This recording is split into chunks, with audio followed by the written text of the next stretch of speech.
Chemistry को learn करना है या केमिस्ट्री को समझना है? केमिस्ट्री तो ब्रांच ऑफ साइंस है और साइंस को समझा जाता है, याद नहीं करा जाता। सारी चीजें समझेंगे तो पेपर में हमें कुछ याद ही नहीं रहेगा तो हम कैसे लिख के आएंगे? अगर हम लर्निंग के साथ साथ जहाँ पे अंडरस्टैंडिंग होगी उसको हम क्लियर करते चलेंगे तो वो सब्जेक्ट हमारे लिए एक फन सब्जेक्ट बन जाएगा, हमारे लिए बहुत इंटरेस्टिंग बात वो हो जाएगी और हमें उसमें मजा भी आने लगेगा। और अगर हम बात करें ट्रिक्स, आप लोगों को नहीं पता तो मैं आप लोगों को वो ट्रिक्स दे दूंगी, कोई दिक्कत की बात नहीं है। बहुत सारे बच्चे मुझे बोलते हैं कि मैम केमिस्ट्री समझ नहीं आ रही या केमिस्ट्री लर्न नहीं हो रही।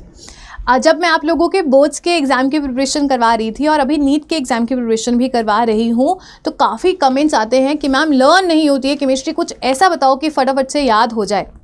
तो केमिस्ट्री को लर्न करना है या केमिस्ट्री को समझना है? कॉन्सेप्ट बेस्ड लर्निंग करनी है या रॉट लर्निंग करनी है केमिस्ट्री में?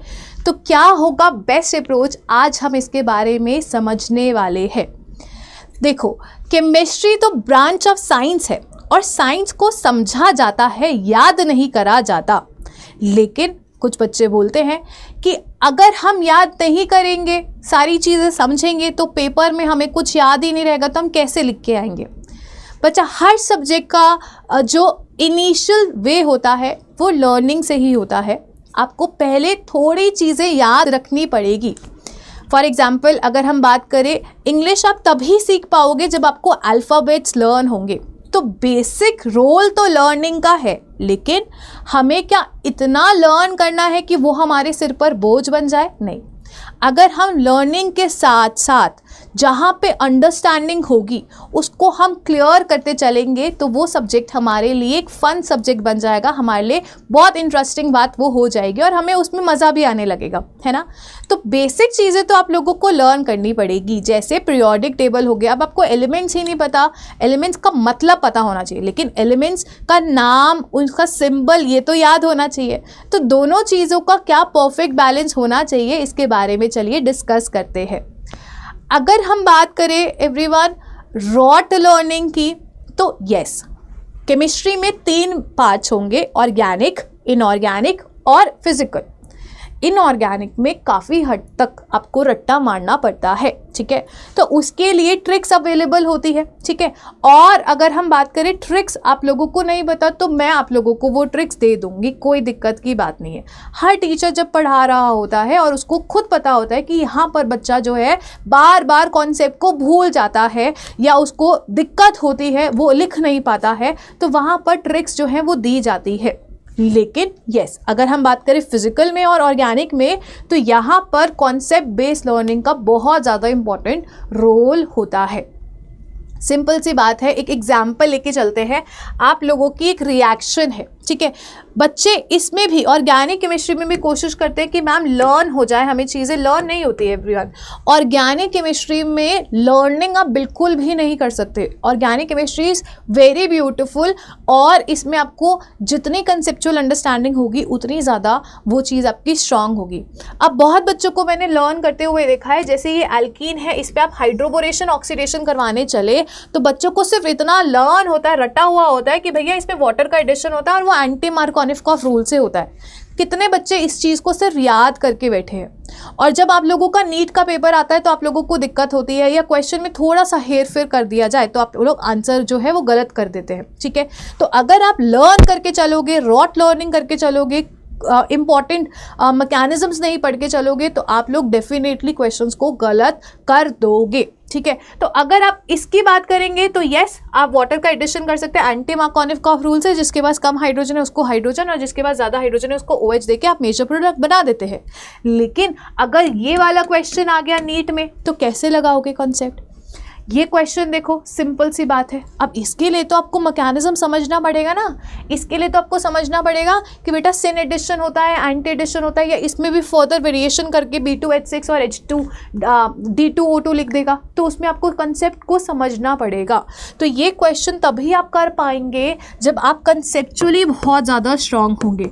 तो आप लोगों को कोशिश तो यही करनी है कि जहाँ पर कंसेप्चुअल अंडरस्टैंडिंग हो उसमें आपको बहुत अच्छे से चीज़ों को समझना है और अपनी चीज़ें कंप्लीट करनी है, ठीक है।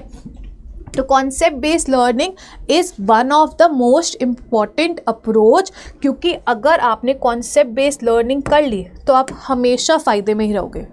क्यों? क्योंकि इससे आपको सारी चीज़ें लंबे समय तक याद रहेगी। ठीक है, अगर आपको बेसिक मैकेनिज़म्स, उनकी डिटेलिंग सब कुछ याद है तो वो आप लाइफ लॉन्ग टर्म याद रख सकते हो। अब कितने बच्चे जिनको इलेक्ट्रोकेमिकल सीरीज़ अगर ट्रिक ना दी जाए तो वो याद ही नहीं होगी, ट्रिक दे देंगे तो वो याद रखेंगे, और वो आज क्या वो 10 साल तक याद रखेंगे, अपने बच्चों को भी पढ़ा रहे होंगे। ठीक है, तो कॉन्सेप्ट बेस्ड लर्निंग और ट्रिक के साथ रॉट लर्निंग दोनों ही इम्पॉर्टेंट है। जहाँ पे जो चीज़ रिक्वायर्ड है वो चीज़ आप लोगों को पता होनी चाहिए, और टीचर्स आप लोगों को हेल्प भी करते हैं। उससे क्या होता है, आप लोगों का जो रिटेंशन पावर है वो इंक्रीज़ कर जाता है, वो लंबे समय तक याद रहता है। अगर आप ऐसे रिएक्शंस को याद रखोगे थ्रू रॉट लर्निंग तो आप लोगों को एक लिमिटेड टाइम के लिए ही याद रहेगा। फॉर एग्जांपल इस मंडे आपका यूटी का एग्ज़ाम, यूटी है, ठीक है, यूनिट टेस्ट है स्कूल का, तो तुमने रट्टा मार के उसको याद कर लिया, बट अगले महीने तुम फिर भूल जाओगे। फिर तुम हाफ ईयरली में दोगे तो तुम्हें रट्टा मार के तुमने याद कर लिया, लेकिन तुम फिर भूल जाओगे।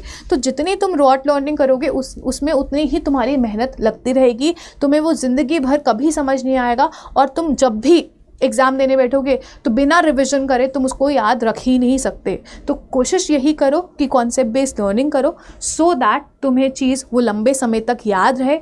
दूसरी बात, जितने भी इम्पॉर्टेंट प्रॉब्लम्स होते हैं उसमें वेरिएशंस देखे जाते हैं। नीट की बात करें बोर्ड्स में तो इतने वेरिएशंस नहीं होते, बट नीट में या दूसरे कॉलेज के एग्ज़ाम्स जब आप दोगे कॉम्पिटिटिव लेवल्स के, तो वहाँ पे जितने भी प्रॉब्लम्स होते हैं उनमें वेरिएशंस करे जाते हैं। अगर तुमने रट्टा मारा होगा तो तुम इस वेरिएशंस को, इस ट्रिक को समझ ही नहीं पाओगे, तो तुम प्रॉब्लम सॉल्व नहीं कर पाओगे। तो प्रॉब्लम सॉल्विंग अगर आपको करनी है, सही आंसर अगर आपको लगाना है, तो वेरी इंपॉर्टेंट आप कॉन्सेप्ट बेस्ड लर्निंग करिए। कंसेप्चुअल अंडरस्टैंडिंग आपकी 100% होनी चाहिए। उसके बाद आप रियल लाइफ एप्लीकेशन भी तभी कर सकते हैं जब आपको कॉन्सेप्ट समझ आए। अब फॉर एग्जांपल अगर हम कॉमर्स या ह्यूमैनिटीज़ के स्टूडेंट से पूछें कि बेटा हल्दी का दाग है, ठीक है, उस पर आप सोप लगाएंगे तो वो तो और रेड हो जाता है, वो तो घबरा जाएगा, ठीक है। लेकिन यू ऑल नो दैट अगर हमारा हल्दी का दाग है तो वो एक नेचुरल इंडिकेटर की तरह काम कर रहा है, सोप की प्रेजेंस में वो रेड कलर हो जाएगा। For a non science student उसको बस इतना समझ आता है कि भैया इसने कलर चेंज करा है, येलो से रेड हो गया। लेकिन तुम्हें पता है कि अगर मैं इस हल्दी के दाग पर नींबू डालूंगा तो वो कलर चेंज नहीं करेगा, लेकिन सोप डालूंगा तो वो कलर चेंज करेगा। क्यों? क्योंकि हल्दी का दाग जो है वो पीएच सेंसिटिव होता है, हल्दी में कर्म्यूमिन प्रेजेंट होता है जिसकी वजह से वो पीएच सेंसिटिव होता है। तो एसिडिक मीडियम में वो अपना कलर चेंज नहीं करेगा, लेकिन बेसिक मीडियम में वो रेड हो जाता है। तो तुम्हें कंसेप्चुअल अंडरस्टैंडिंग है तो तुम उस चीज़ को समझ पा रहे हो, रियल लाइफ में अप्लाई कर पा रहे हो ना, है ना। प्रेशर कुकर में खाना बनाना is better way as compare to कढ़ाई में खाना बनाना। क्यों? तुम्हें पता है कॉन्सेप्ट क्या है उसके पीछे, है ना। क्यों? कोल्ड ड्रिंक जो फ्रिज में रखी होती है वो उसका फिज़ जल्दी निकल जाता है एज़ कम्पेयर टू जो कोल्ड ड्रिंक बाहर रखी होती है। तो you all know the understanding. वो रियल लाइफ एप्लीकेशन आप तभी कर पाएंगे जब आपको कॉन्सेप्चुअल अंडरस्टैंडिंग होगी। तो कोशिश यही करनी है, physical chemistry, organic chemistry and inorganic chemistry में भी 90-80% आप लोगों को कंसेप्चुअल अंडरस्टैंडिंग करनी है, तो ही आपको केमिस्ट्री में मज़ा आएगा पढ़ने में, ठीक है। और 10% हाँ कुछ ऐसी चीज़ें होती हैं जो आपको याद रखनी होती है, तो बट उसका आपको निमोनिक्स, ट्रिक्स वगैरह सब बताया जाता है तो वो ईजी हो जाती है। तो जहाँ पर कंसेप्चुअल अंडरस्टैंडिंग है उस पर आप लोगों को 100% फोकस करना है, और यही अप्रोच जो है वो बेस्ट अप्रोच है।